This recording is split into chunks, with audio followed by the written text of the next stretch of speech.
Eles queimaram minha casa, meu passado e disseram: foi um acidente. O cheiro de fumaça ainda está no meu cabelo, e o choro dos meus netos ainda ecoa na minha cabeça. Mas o que eles não sabiam é o que eu escrevi naquele pedaço de papel de pão, com as mãos trêmulas e sujas de fuligem. Aquela mensagem mudou o destino de todos nós. Fique comigo até o fim para entender como a mão de uma velha, forjada na terra, pode derrubar um gigante. Se inscreva, deixe seu like e me diga nos comentários de que cidade você está me ouvindo, se é do seu trabalho ou do sofá de casa.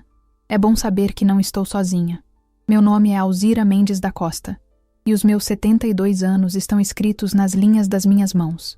Cada calo, cada veia saltada, conta a história de uma vida plantando, colhendo e amando esta terra, em Córrego Fundo, no coração de Goiás. Faz 10 anos que meu Joaquim se foi, mas o cheiro dele ainda está no armário, e a força dele ainda pulsa em mim. A Fazenda Recanto do Sol nunca foi sobre dinheiro. Era sobre o leite fresco na caneca das crianças, o queijo que eu aprendi a fazer com minha mãe e a certeza de ter um chão para chamar de meu. Um chão que agora é só cinza e memória. Antes do desastre, meus dias começavam antes do sol, com o canto dos galos servindo de despertador. O cheiro do café coado no pano se misturava com o ar úmido da madrugada e o cheiro de terra molhada pelo orvalho. Era um ritual sagrado. Eu ia até o curral, o calor das vacas aquecendo o ambiente frio, e o som ritmado do leite caindo no balde era a música que embalava meu amanhecer. Era uma vida simples, de trabalho duro, mas era uma paz que cidade grande nenhuma no mundo poderia comprar. Uma paz que foi roubada de mim em uma única noite. Meus 2 netos, Léo, com seus 10 anos e um olhar já sério demais para a idade, e Marina, com 7, um passarinho assustado, são a razão de eu ainda respirar. Perdi meu filho e minha nora naquele acidente na estrada, uma ferida que nunca fecha. Eles me deixaram os 2 tesouros mais preciosos, e criar eles aqui na fazenda era minha forma de manter a memória do meu filho viva, de oferecer a eles um refúgio de toda a maldade do mundo. Mal sabia eu que a maldade viria bater na nossa porta, não com as mãos, mas com fogo. Numa noite seca de agosto, o cheiro de fumaça se tornou o cheiro do fim do mundo. Não era o cheiro familiar da lenha queimando no fogão. Era um cheiro acre, violento, que invadiu meus pulmões e me arrancou do sono com um grito preso na garganta. Os gritos de Léo foram o que me fizeram pular da cama. O corredor já estava tomado por uma fumaça densa e alaranjada, e o calor era como um abraço do inferno. Aquela noite não foi um acidente. Acidentes não têm o cheiro da ganância. Não têm a pressa de apagar uma vida inteira em minutos. Lembro de ter agarrado as crianças, uma em cada mão, e corrido para fora. O som da madeira estalando, das telhas se partindo. Era ensurdecedor. Do lado de fora, no campo aberto, o frio da madrugada contrastava com o calor infernal que emanava da minha casa em chamas. Eu fiquei ali, de camisola, abraçada aos meus netos que soluçavam, vendo o retrato do meu Joaquim na parede ser engolido pelas labaredas. Naquele momento, eu não perdi só uma casa. Eu perdi meu passado, minhas referências, a segurança que eu prometi dar àqueles 2 anjinhos. A ajuda da vizinhança veio, mas era uma ajuda tímida, assustada. As pessoas traziam um pão, um cobertor, mas seus olhos carregavam uma pena que me feria, mais do que qualquer queimadura. Eles olhavam para as ruínas e viam uma tragédia. Eu olhava para as ruínas e via um crime. Acabamos nos abrigando na pequena igreja da vila, um lugar de paz que se tornou minha prisão temporária. O cheiro de vela e madeira antiga agora era o perfume da minha nova vida, uma vida de desamparo e incerteza. Dormir nos bancos duros da igreja era uma tortura para meu corpo cansado, mas a verdadeira dor era ver o reflexo do fogo nos olhos dos meus netos. Léo começou a ter pesadelos terríveis, acordava gritando, revivendo tudo. Marina, por outro lado, se fechou num silêncio profundo. Ela passava horas abraçada a uma boneca de pano que encontramos na beira da estrada, com uma parte do vestido chamuscada. O silêncio dela era mais alto e mais doloroso do que qualquer grito que eu pudesse dar. Eu olhava para as brasas que ainda fumegavam ao longe e sentia que o fogo não tinha começado sozinho. Era uma certeza que gelava minha espinha mais do que a noite fria do cerrado. Não havia prova, apenas a intuição de uma mulher que conhece cada palmo daquela terra, cada som, cada cheiro. E aquele cheiro de gasolina, que senti por um breve instante antes da fumaça tomar conta de tudo, não saía da minha cabeça. Era um segredo que eu guardava no peito, com medo de que me chamassem de louca. Meu corpo doía. Aos 72 anos, a gente não é mais feita para recomeços, muito menos para recomeçar do zero absoluto. Minhas mãos, que antes ordenhavam, plantavam e afagavam, agora tremiam sem parar, sujas de uma fuligem que parecia ter entrado na minha alma. Sentia um cansaço que não era só físico, era um esgotamento de espírito, a sensação de que a vida tinha me dado a rasteira final, e eu não tinha mais forças para levantar. Olhar no espelho da sacristia era ver uma estranha, uma velha de olhos fundos, perdida. O trauma das crianças era visível. Léo, tentando ser o homenzinho da casa, se encolhia a cada barulho mais alto, a cada carro que passava na estrada de terra. Ele parou de brincar, seu rosto sempre em uma vigília tensa, como se esperasse o perigo voltar. E Marina, o silêncio dela era uma acusação. Seus olhos grandes me seguiam por toda a igreja, e eu me sentia a pessoa mais incompetente do mundo por não conseguir devolver a ela a segurança que o fogo levou. A culpa me corroía por dentro. As pessoas da vila, com suas boas intenções, acabavam me machucando mais. Dona Alzira, talvez seja um sinal de Deus para a senhora descansar, dizia uma. A senhora devia ir para a cidade, para perto de algum parente, sugeria outro. Eles não entendiam. Aquela terra não era um trabalho, era minha identidade. Sair dali seria como arrancar minhas raízes, seria morrer em vida. A solidão era imensa. Eu estava cercada de gente, mas ninguém parecia entender a dimensão da minha perda ou a natureza da minha suspeita. O nome do coronel Evandro pairava no ar como a fumaça do incêndio. Um homem poderoso, dono de quase tudo por aquelas bandas, conhecido por sua ganância em expandir suas terras. Ele já tinha feito ofertas pela minha fazenda, ofertas que meu Joaquim sempre recusou com um sorriso firme. Essa terra, coronel, tem a alma da minha família. E alma não se vende, ele dizia. Lembro do olhar frio de Evandro, um olhar que media e calculava, como se já estivesse traçando as cercas em volta do que era nosso. A investigação oficial foi uma piada de mau gosto. 2 policiais vieram da cidade vizinha, olharam por cima as cinzas, conversaram por 10 minutos. Decretaram o veredito. Fiação antiga, dona Alzira. Uma fatalidade. Acontece. A palavra fatalidade ecoou na minha cabeça como um insulto. Foi rápido demais, fácil demais. Eles não quiseram ouvir sobre o cheiro de gasolina. Não quiseram saber das ofertas do coronel. Era mais simples culpar um fio velho do que um homem poderoso. Eu me pegava duvidando de mim mesma. Será que eu estava ficando velha e paranoica? Inventando histórias para dar sentido a uma tragédia sem rosto? A dor da perda podia estar me fazendo ver coisas. Mas então, eu me lembrava do que Joaquim sempre dizia. Confie nos seus bichos e na sua intuição, Alzira. Eles nunca mentem. E minha intuição gritava, berrava dentro de mim, que aquilo era um incêndio criminoso. Uma assinatura covarde deixada na minha terra. Em um fim de tarde, sentada nos degraus da igreja, a desesperança me atingiu com a força de um soco. O sol se punha, pintando o céu com as mesmas cores laranja e vermelhas do fogo que destruiu minha vida. O cheiro de poeira e de nada enchia o ar. Naquele momento, eu me senti pequena, inútil. Uma velha sozinha com 2 crianças, sem casa, sem dinheiro e sem futuro. As lágrimas que eu segurava o dia todo para parecer forte para os netos, finalmente rolaram, quentes e amargas. Foi o jeito que o motorista da caminhonete do coronel desviou o olhar que me deu a primeira peça do quebra-cabeça. Ele passou na estrada em frente à igreja, levantando uma nuvem de poeira vermelha, e quando seus olhos cruzaram com os meus, ele virou o rosto bruscamente, como se tivesse visto um fantasma.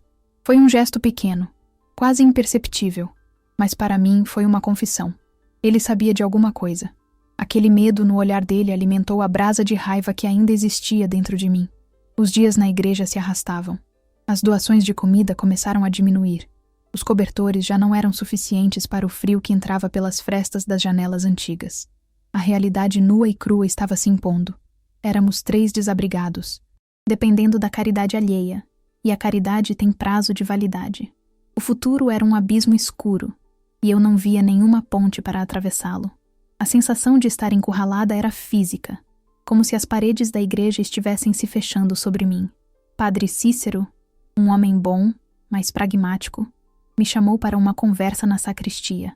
O cheiro de mofo e vinho de missa pairava no ar. Com uma voz suave, ele sugeriu que a melhor opção seria um abrigo em Anápolis. Pelo bem das crianças, Alzira, ele disse. Lá, elas terão escola, assistência. Aqui, o que eu posso oferecer é temporário. Cada palavra dele, dita com a melhor das intenções, soava como uma sentença de exílio, a pá de cal final no meu sonho de reconstruir nossa vida na nossa terra. Léo, que estava por perto, ouviu a conversa. Seus olhos se encheram de pânico. Vó, a gente não vai embora, né? Ele sussurrou, agarrando a barra da minha saia. O vovô construiu nossa casa. A gente tem que construir de novo. Foi como uma faca no meu peito dele. Como eu poderia explicar para uma criança de 10 anos que a força de vontade não levanta paredes quando se tem um gigante como inimigo? Eu me sentia a pior das avós, uma fracassada. Naquela mesma tarde, precisei voltar ao que restou da fazenda. Fui procurar por alguma ferramenta que pudesse ter sobrevivido, qualquer coisa de valor. Andar por aquele cemitério de memórias era uma tortura. O cheiro de queimado ainda era forte, impregnado na terra preta. Toquei no que sobrou do pilar de madeira do alpendre, agora um toco carbonizado. Lembrei de Marina dando seus primeiros passos ali, se segurando naquele mesmo pilar. A dor era tão intensa que me deixou sem ar. Foi então que meus pés chutaram algo no meio das cinzas, perto de onde ficava o celeiro. Um brilho metálico chamou minha atenção. Abaixei-me, o joelho estalando em protesto, e desenterrei um pedaço de metal retorcido e derretido. Não pertencia a nenhuma das nossas ferramentas. Era diferente, mais grosso. Parecia parte de uma lata ou um galão. Meu coração disparou. Guardei o objeto no bolso do avental, a prova fria e silenciosa de que minha intuição não estava me enganando. Naquela noite, a sensação de estar sozinha era esmagadora. A lei me via como uma vítima de acidente. A comunidade me via como uma pobre coitada que precisava de caridade. A igreja me via como um problema a ser realocado. Ninguém via a guerreira que ainda existia sob as camadas de fuligem e tristeza. Ninguém acreditava em mim. Estar encurralada, sem ter para onde correr, sem ninguém a quem recorrer, é um lugar terrível para se estar. O sono não veio.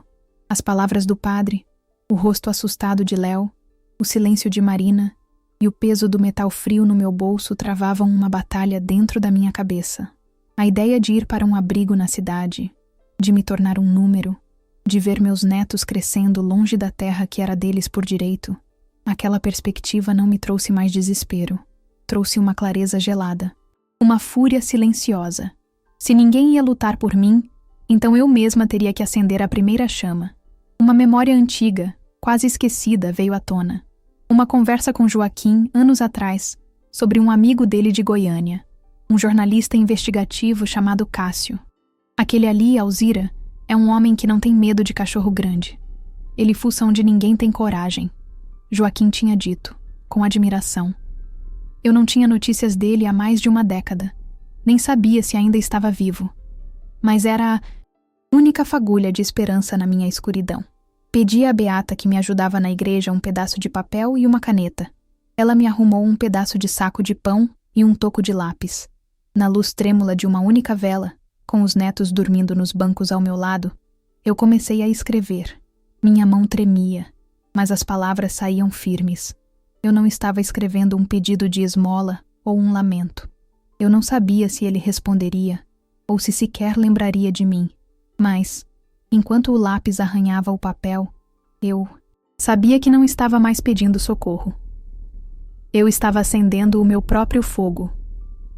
O pedaço de papel de pão, com a minha letra trêmula, parecia uma piada.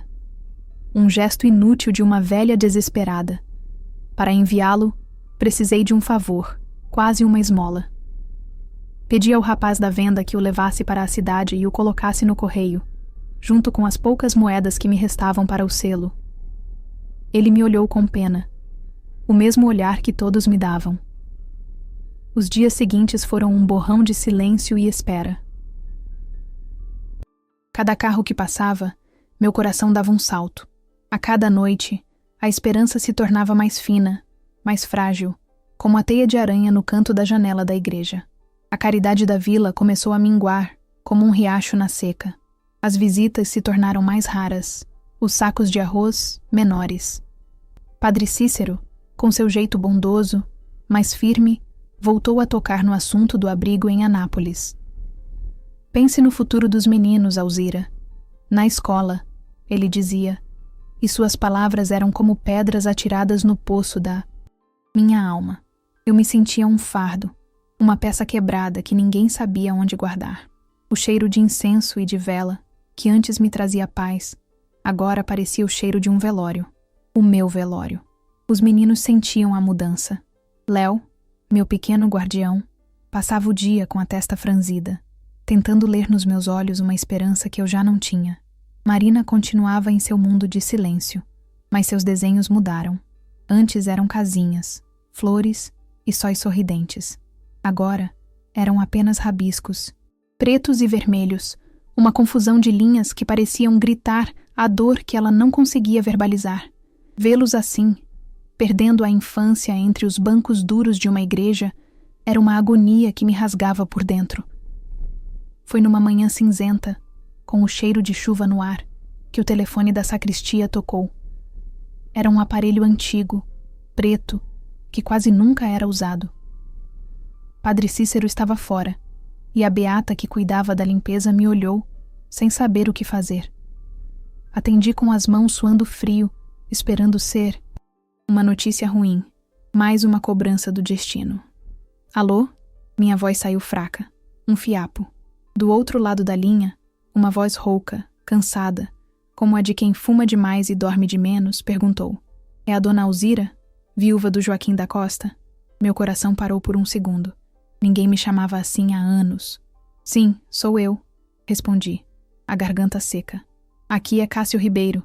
Seu marido falava muito da senhora. Recebi sua carta. O nome dele foi como um trovão. Cássio, o jornalista. Eu me agarrei ao telefone como se fosse uma corda de salvação. As lágrimas vieram sem permissão, quentes e silenciosas. Eu não estava mais sozinha. Alguém, em algum lugar, tinha ouvido meu grito silencioso. Contei tudo, de forma atropelada, sussurrando para que ninguém ouvisse. Falei do fogo, do cheiro de gasolina, das ofertas do coronel Evandro, da investigação fajuta. Eu esperava ouvir palavras de consolo, promessas de ajuda. Mas Cássio era diferente. Ele ouviu tudo em silêncio. E o silêncio dele não. Era de pena. Era de análise. Ele me interrompia apenas para fazer perguntas curtas, afiadas como facas. O que exatamente a senhora viu? Quem foi o primeiro a chegar? Como o coronel reagiu publicamente? Ele não me tratou como uma coitada. Ele me tratou como uma testemunha.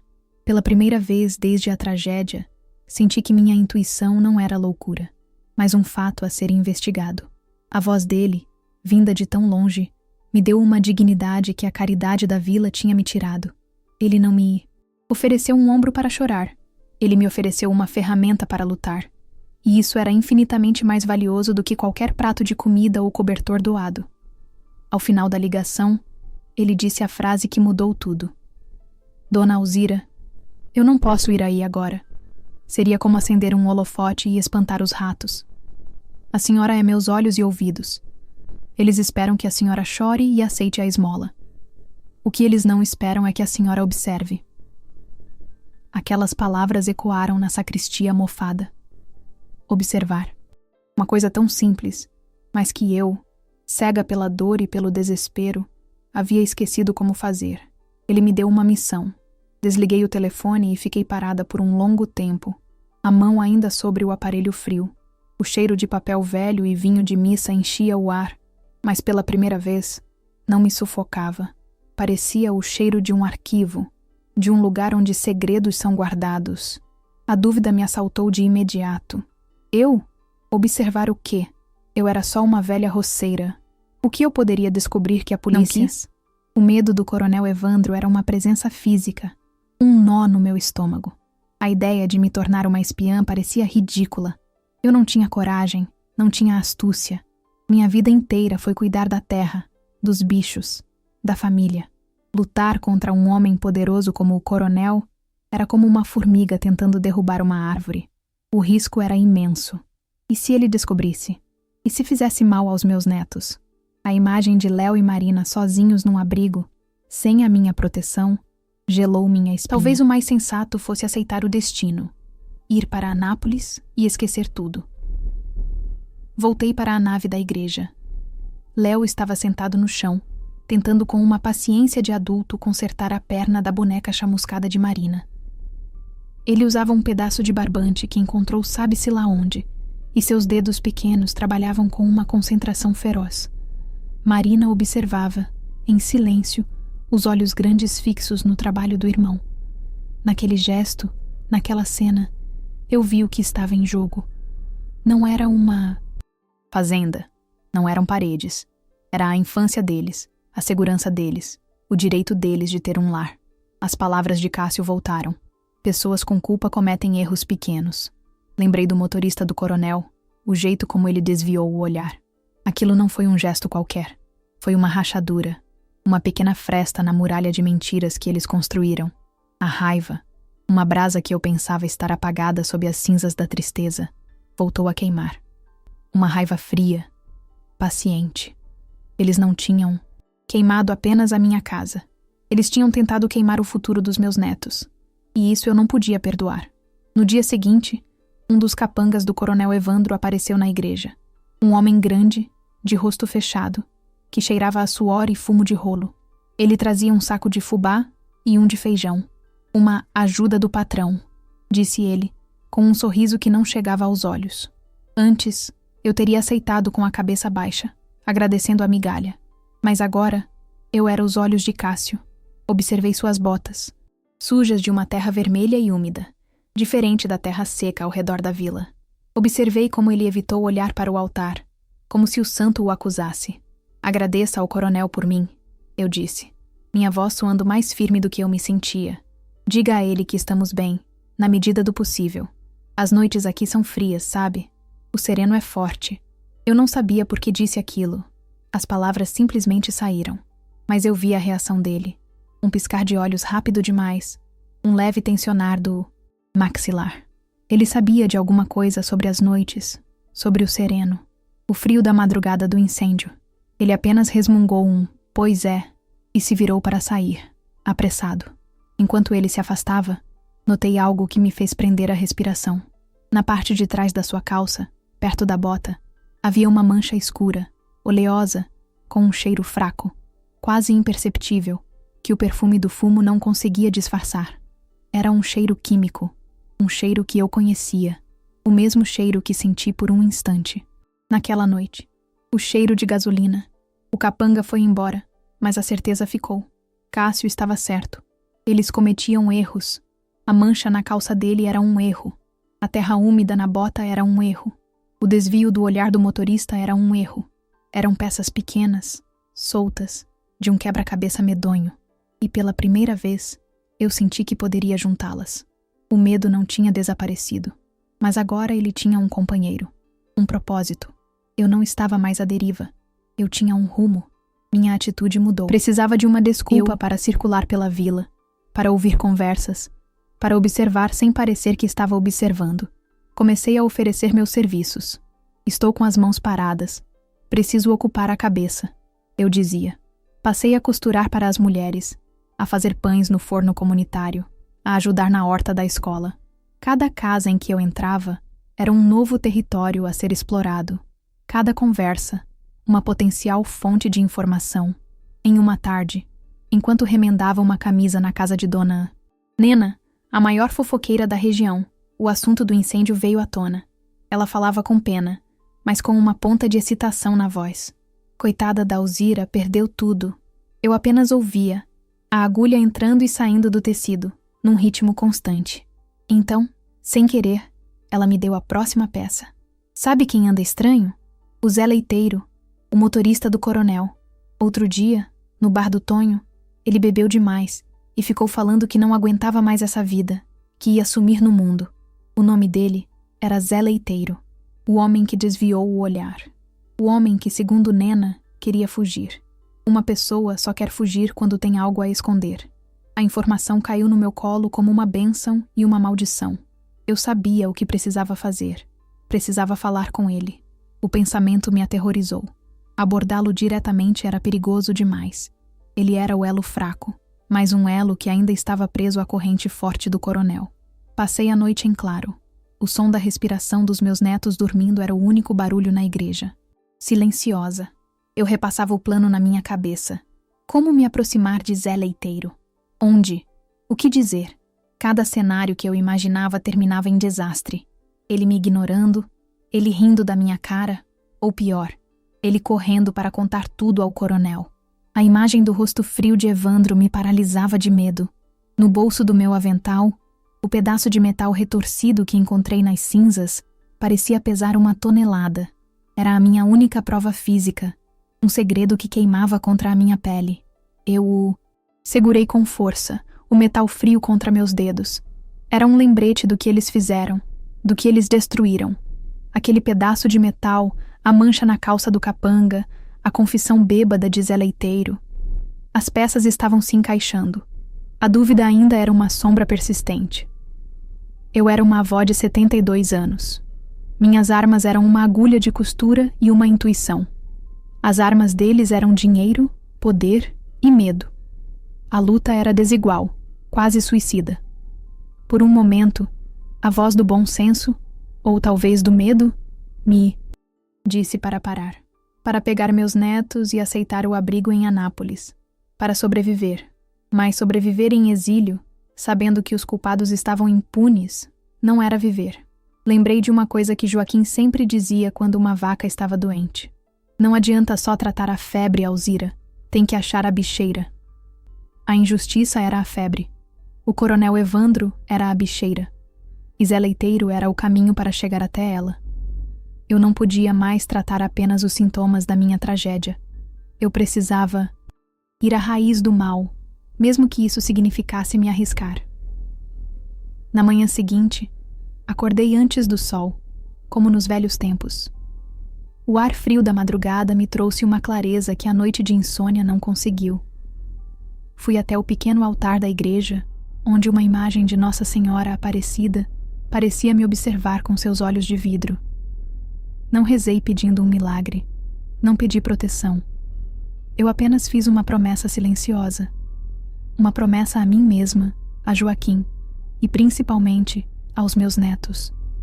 Olhei para Léo e Marina, encolhidos juntos no mesmo banco para se aquecerem. A inocência deles dormindo era a coisa mais sagrada que me restava no mundo, e eu a protegeria com a ferocidade de uma leoa. O medo ainda estava lá, um bicho gelado no fundo do meu estômago. Mas a decisão o empurrou para um canto. Eu não iria para abrigo nenhum. Eu não iria fugir. Eu iria encontrar Zé Leiteiro. A caçada havia começado. A decisão de encontrar Zé Leiteiro era uma coisa. A realidade de fazê-lo era outra, muito mais assustadora. Meu primeiro impulso foi o de uma leoa acuada. Ir direto à fonte. Sabia que homens como ele frequentavam o bar do Tonho no final da tarde, um lugar impregnado com o cheiro de cachaça barata e poeira. Com o coração martelando contra as costelas, caminhei até lá, sentindo os olhares curiosos dos homens nas calçadas. Eu, uma viúva de luto, entrando naquele ambiente, era uma quebra de todos os códigos não escritos da nossa vila. Entrei no bar e o silêncio caiu como uma pedra. O cheiro de álcool e de fritura rançosa me embrulhou o estômago. Todos os rostos se viraram para mim e eu me senti nua, exposta. Uma aberração no meio da fumaça de cigarro e das conversas masculinas. Pedi um guaraná com a voz trêmula, apenas para ter uma desculpa para ficar ali, sentada numa mesa bamba no canto. Meus olhos varriam a porta a cada novo cliente, mas Zé Leiteiro não apareceu. Fiquei ali por 1 hora que pareceu uma eternidade, sentindo-me cada vez mais ridícula e fora de lugar. A volta para a igreja foi uma caminhada de derrota. A brisa fria da noite parecia zombar da minha coragem inútil. Cada passo na estrada de terra levantava uma poeira que parecia a cinza da minha própria humilhação. Eu tinha errado. E errado feio. Agi com o fígado, não com a cabeça. Cássio disse para observar, e eu tinha feito exatamente o contrário. Chamei atenção para mim, me anunciei como um alvo. Naquela noite, o medo voltou com força total, sussurrando que eu era apenas uma velha tola brincando com fogo. Os dias seguintes foram de paralisia. A dúvida me corroía. Talvez Padre Cícero estivesse certo. Talvez a luta fosse grande demais para mim. Olhava para Léo e Marina e sentia o peso esmagador da minha responsabilidade. E se minha teimosia colocasse eles em perigo? E se o coronel, sabendo que eu estava bisbilhotando, resolvesse terminar o serviço? O sono se tornou um luxo raro, e as paredes da igreja, antes um refúgio, agora pareciam as grades de uma cela que eu mesma havia construído com meu orgulho. Foi o silêncio de Marina que me sacudiu de volta à realidade. Numa tarde, eu a encontrei desenhando no chão de lajotas frias com um pedaço de carvão. Ela tinha desenhado nossa casa, não em chamas, mas inteira, com fumaça saindo da chaminé e 2 crianças de mãos dadas na porta. Ao lado da casa, ela me desenhou, não chorando, mas com um ancinho na mão, cuidando do jardim. Ela não me via como uma vítima. Ela me via como a avó que sempre fui, a guardiã daquele lar. Aquele desenho foi a permissão que eu precisava para tentar de novo, mas de um jeito diferente. Lembrei das lições de Joaquim sobre a terra. Você não força a planta a crescer, Alzira. Você prepara o terreno, aduba, rega e espera o tempo dela. Minha primeira tentativa foi forçar. Agora, eu precisava preparar o terreno. Voltei às minhas atividades, a costurar, a fazer pão, mas com um novo propósito.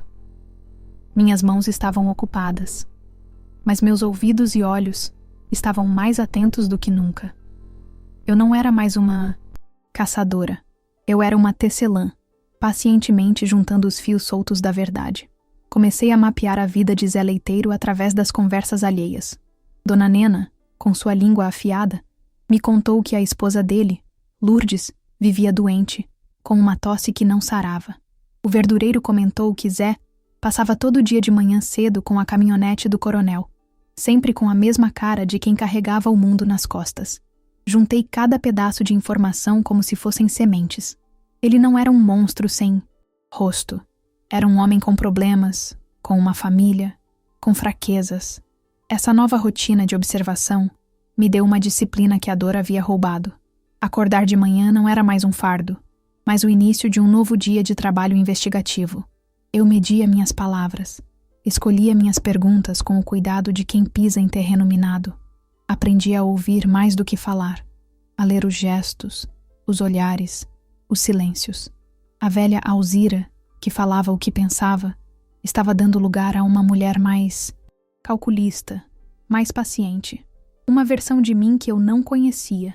Claro, os conflitos internos não desapareceram. Havia noites em que eu me deitava no banco duro e pensava que estava enlouquecendo, criando uma teia de conspirações na minha cabeça para não encarar a dura realidade de que eu era apenas uma sem-teto. A imagem do fogo, o cheiro da fumaça, ainda me assaltavam em pesadelos. O medo de fracassar e arrastar meus netos para um buraco ainda mais fundo era uma presença constante, um gosto amargo na boca. O conflito externo também se manifestou de forma sutil. Padre Cícero, notando minha mudança, me chamou para outra conversa. Alzira, eu vejo que a senhora está mais ativa, mas não está se iludindo? Às vezes a aceitação é o caminho para a paz, ele disse, com genuína preocupação.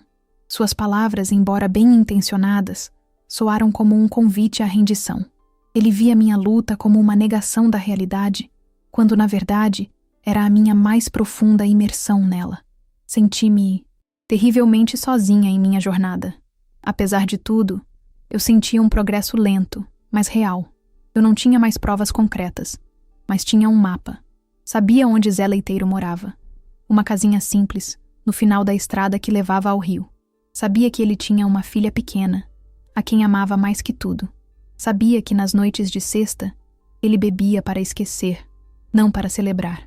O retrato do homem se tornava cada vez mais nítido, e com ele, a estratégia para alcançá-lo. O ponto de virada veio de uma fonte inesperada.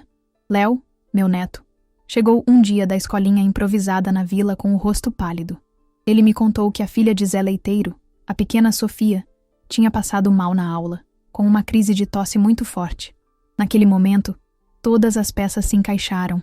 A doença da esposa, a preocupação com a filha, aquele era o calcanhar de Aquiles dele. Aquele era o meu caminho. Não seria um confronto, seria um ato de misericórdia calculado. Passei a tarde inteira na cozinha, comunitária. Não fiz pão, fiz um chá. Um chá de guaco com mel, a receita da minha mãe, que curava qualquer tosse, qualquer aperto no peito. O cheiro das ervas fervendo na água me transportou para a minha infância, para um tempo de segurança e cuidado. Enquanto coava o líquido quente e dourado para dentro de uma garrafa, eu não sentia ódio de Zé Leiteiro. Sentia uma pena fria. Ele era apenas uma ferramenta nas mãos de um homem muito pior. Ao entardecer, com a garrafa de chá ainda morna enrolada num pano, comecei a caminhada até a casa dele.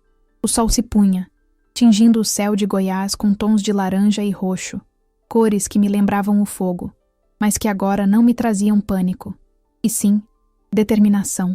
O som dos meus passos na terra batida era o único barulho, uma batida rítmica que marcava o compasso da minha coragem. O medo estava lá, um nó no estômago, mas ele não me controlava mais. Cheguei à casinha dele. Era pequena, com a tinta descascada e um jardim mal cuidado.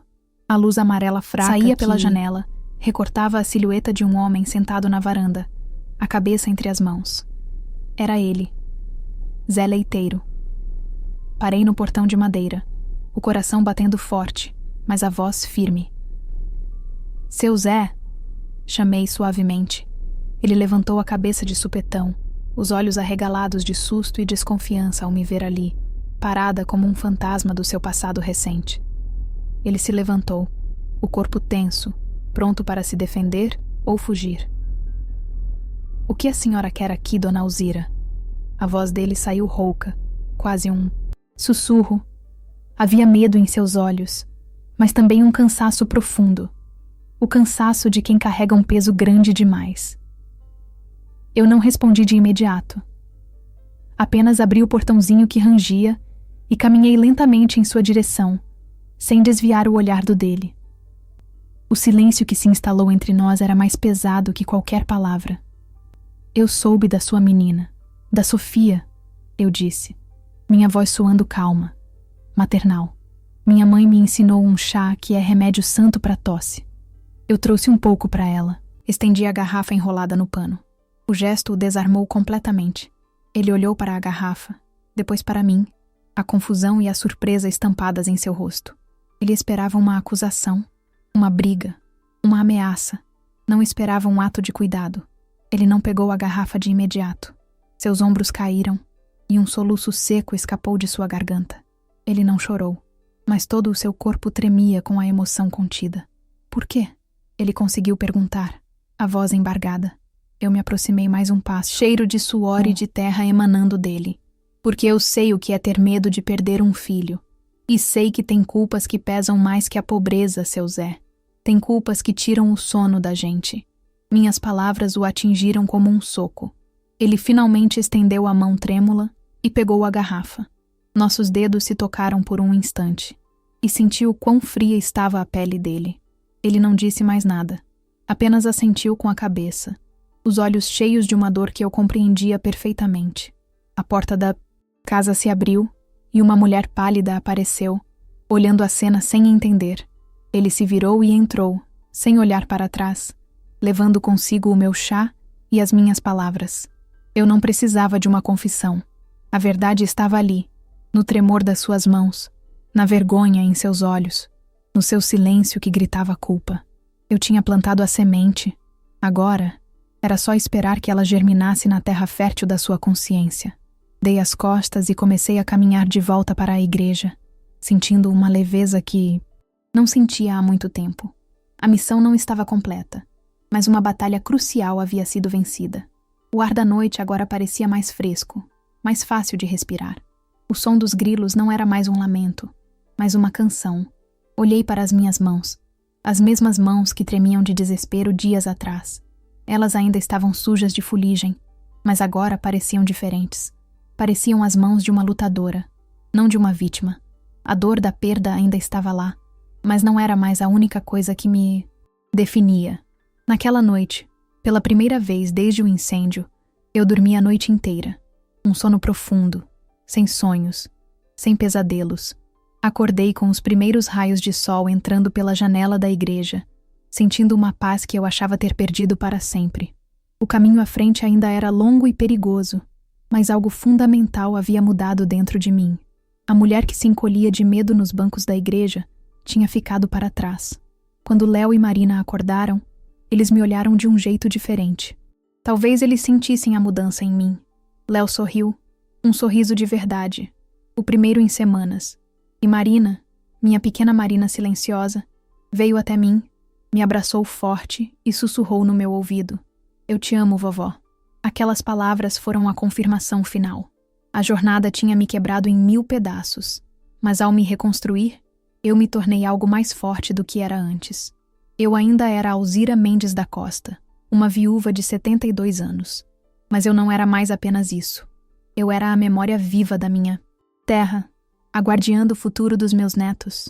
E agora, eu era o fogo que eles não conseguiriam apagar. A transformação estava completa. Eu estava pronta para o que viesse a seguir. Eu estava pronta para enfrentar o coronel. Os dias que se seguiram à minha visita a Zé Leiteiro foram de um silêncio ensurdecedor. Cada amanhecer na igreja era uma mistura de esperança e ansiedade. Eu esperava uma batida na porta, uma mensagem, qualquer sinal de que a semente de culpa que plantei estava germinando. Mas nada vinha. A rotina da vila continuava, e o medo começou a sussurrar em meu ouvido que eu talvez tivesse cometido um erro terrível, que meu gesto de misericórdia tinha sido apenas um ato ingênuo de uma velha, e que Zé Leiteiro tinha simplesmente bebido o chá e fortalecido seu silêncio. Eu me apegava à imagem do rosto dele, aquele tremor em suas mãos. Aquele homem não estava em paz. A transformação dentro de mim, no entanto, era real e permanente. Eu não era mais a mulher que chorava pelos cantos. Eu organizava a limpeza da igreja, ajudava as crianças da vila com suas lições, e minha presença já não era a de um fardo, mas a de uma matriarca temporariamente desalojada. As pessoas começaram a me olhar diferente, não mais com pena, mas com um respeito contido, como se sentissem a mudança na minha postura. Numa manhã, ao abrir a porta lateral da igreja para varrer a poeira, encontrei um saco de estopa no degrau. Não era uma doação de comida. Era pequeno e pesado. Meu coração disparou. Olhei para os lados. A rua estava deserta, banhada pela luz dourada do sol nascente. Levei o saco para dentro, para a penumbra da sacristia, e com as mãos trêmulas, desatei o nó. Dentro, enrolado em um pano de prato sujo de graxa, estava o bico de um galão de metal, idêntico ao pedaço que eu havia encontrado nas cinzas, e ao lado dele, um isqueiro de metal, chamuscado. Não havia bilhete. Não precisava. Aquela era a confissão silenciosa de Zé Leiteiro, a prova que Cássio precisava. Senti um frio na espinha, mas também uma onda de poder. Não era o poder do dinheiro ou da força, mas o poder da verdade, que finalmente encontrava seu caminho para a luz. Liguei para Cássio da venda, minha voz firme, sem hesitação. Consegui, eu disse simplesmente. Do outro lado da linha, ouvi um longo suspiro, o som de um homem cansado que finalmente via uma história impossível tomar forma. Estou a caminho, dona Alzira. Não fale com ninguém. Apenas espere. O show vai começar. A chegada de Cássio Ribeiro. A Córrego Fundo foi um evento. Ele não chegou num carro de reportagem barulhento, mas num Fusca azul desbotado que parecia tão cansado quanto ele. Era um homem de meia idade, magro, com olheiras profundas, e um olhar que já tinha visto coisas demais. Ele não me tratou com condescendência. Sentou-se comigo no banco da igreja, o cheiro de cigarro e café velho emanando dele, e me ouviu. Ouviu cada detalhe, olhou as provas, e em seus olhos eu vi a faísca de um caçador que acaba de encontrar o rastro da presa. Nosso plano foi traçado ali, entre as imagens de santos e o cheiro de velas. Seria no domingo, após a missa. Era o único momento em que toda a vila, incluindo o coronel Evandro, estaria reunida na praça em frente à igreja. O coronel gostava de se exibir, de bancar o benfeitor, distribuindo cumprimentos e promessas vazias. Seria o palco perfeito. O medo voltou a me visitar, um calafrio que percorreu meu corpo. Estaríamos expondo um homem perigoso em seu próprio território. Mas o olhar de Cássio, firme e resoluto, me deu a força que eu precisava. O domingo amanheceu quente e abafado, o céu de um azul intenso, quase doloroso de se olhar. Vesti meu melhor vestido, um preto, de luto, mas que para mim era uma armadura. Segurei as mãos de Léo e Marina com firmeza, enquanto caminhávamos para a missa. A igreja estava lotada. Vi o coronel Evandro no primeiro banco, sua postura arrogante contrastando com a humildade do lugar. Ele me lançou um olhar rápido, um misto de desprezo e irritação por minha presença contínua ali. Mal sabia ele que o julgamento dele estava prestes a começar. Ao final da missa, como previsto, todos saíram para a praça. O sol do meio-dia era impiedoso. O coronel começou seu teatro, apertando mãos, dando tapinhas nas costas. Cássio se posicionou discretamente perto do coreto, um pequeno gravador na mão. Eu fiquei parada nos degraus da igreja, esperando o momento certo. Vi Zé Leiteiro no fundo da multidão, o rosto pálido, os olhos fixos em mim. Ele sabia o que estava para acontecer. Ele tinha me dado as armas, e agora viera assistir à batalha. Quando o coronel terminou seu discurso sobre a importância da união da comunidade, Cássio se aproximou. Coronel Evandro, sou Cássio Ribeiro, jornalista. Gostaria de fazer umas perguntas sobre o incêndio na fazenda da dona Alzira. O nome de Cássio causou um murmúrio na multidão. O coronel fechou a cara. Foi uma fatalidade. Um acidente lamentável, ele disse, a voz dura, tentando encerrar o assunto. Mas Cássio não recuou. Ele ergueu o saco de estopa. Uma fatalidade que deixou para trás um galão de gasolina e um isqueiro? O silêncio que caiu sobre a praça foi total. O único som era o do vento levantando a poeira vermelha. O rosto do coronel passou de vermelho para branco. Ele tentou rir. Um som forçado, estrangulado. Isso é um absurdo, uma calúnia. Essa velha está louca inventando histórias. Foi a minha deixa. Desci os degraus lentamente, a multidão se abrindo para me dar passagem. Parei a poucos metros dele, e todos os olhos se voltaram para mim. A mulher de antes, a vítima encolhida, não existia mais. Eu não estou louca, coronel. Minha voz saiu clara e firme, ecoando na praça silenciosa. Loucura é queimar a casa de uma viúva com 2 crianças dentro por ganância. Loucura é achar que o seu dinheiro pode apagar o cheiro de gasolina e o som do choro dos meus netos. Eu não gritei, não acusei. Apenas relatei os fatos, a minha verdade, com uma calma que o desarmou completamente. Ele me olhava com ódio puro, mas também com uma ponta de medo.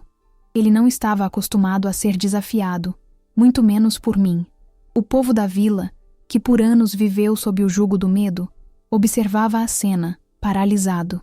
Eles viam uma avó de 72 anos, sem nada a perder, enfrentando o gigante que todos temiam.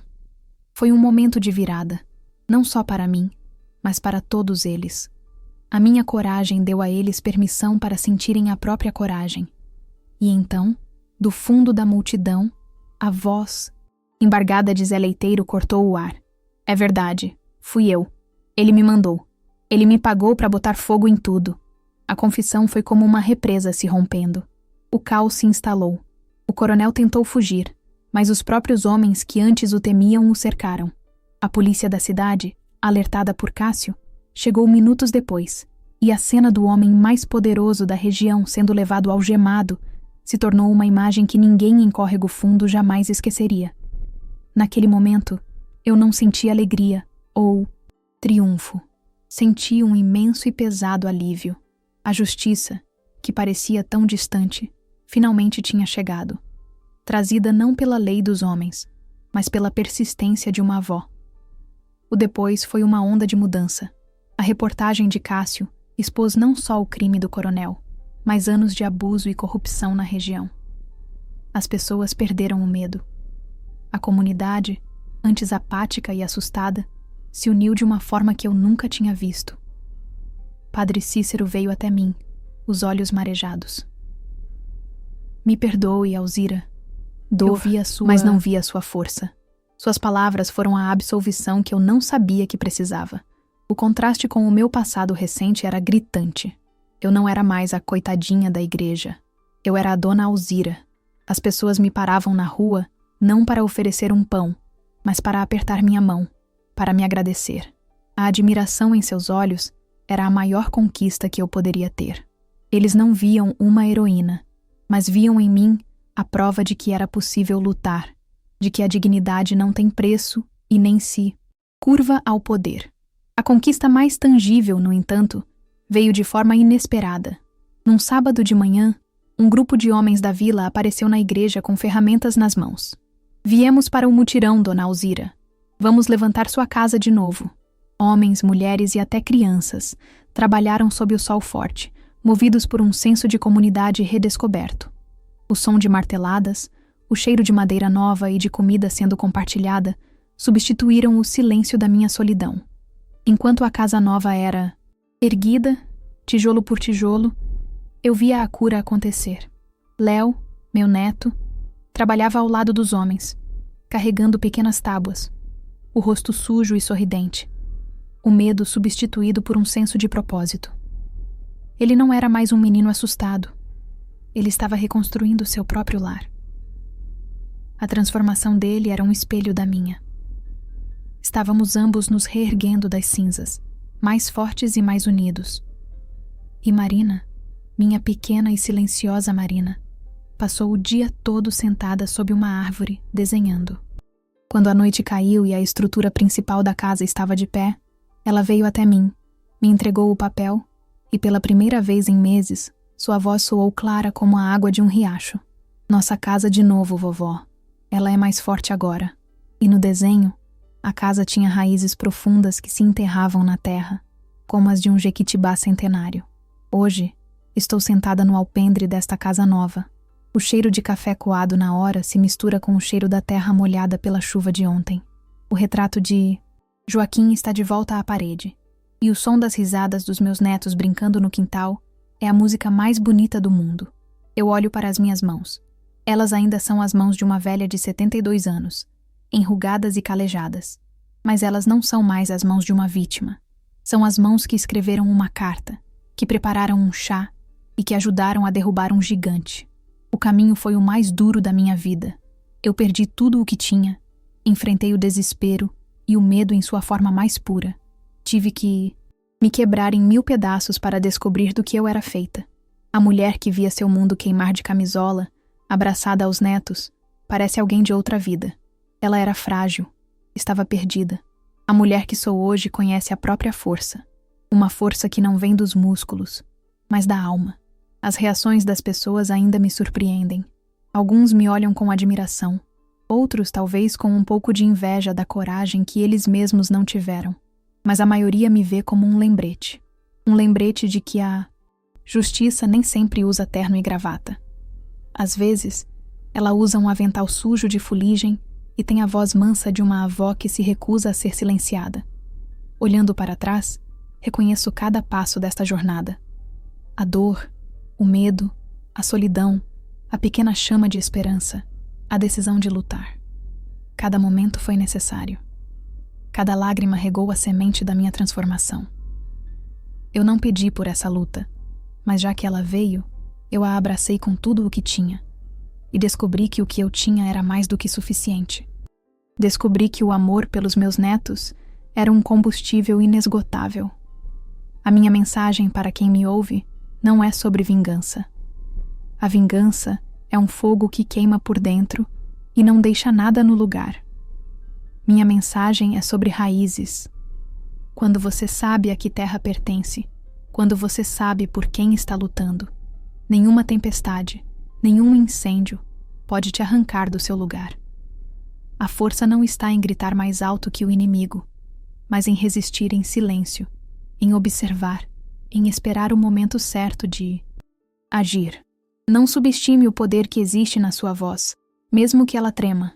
Não subestime a força que existe nas suas mãos, mesmo que elas estejam cansadas, porque às vezes um simples pedaço de papel de pão, com as palavras certas, escritas pela mão de quem se recusa a desistir, pode acender um fogo muito maior e mais duradouro do que aquele que tentou te destruir.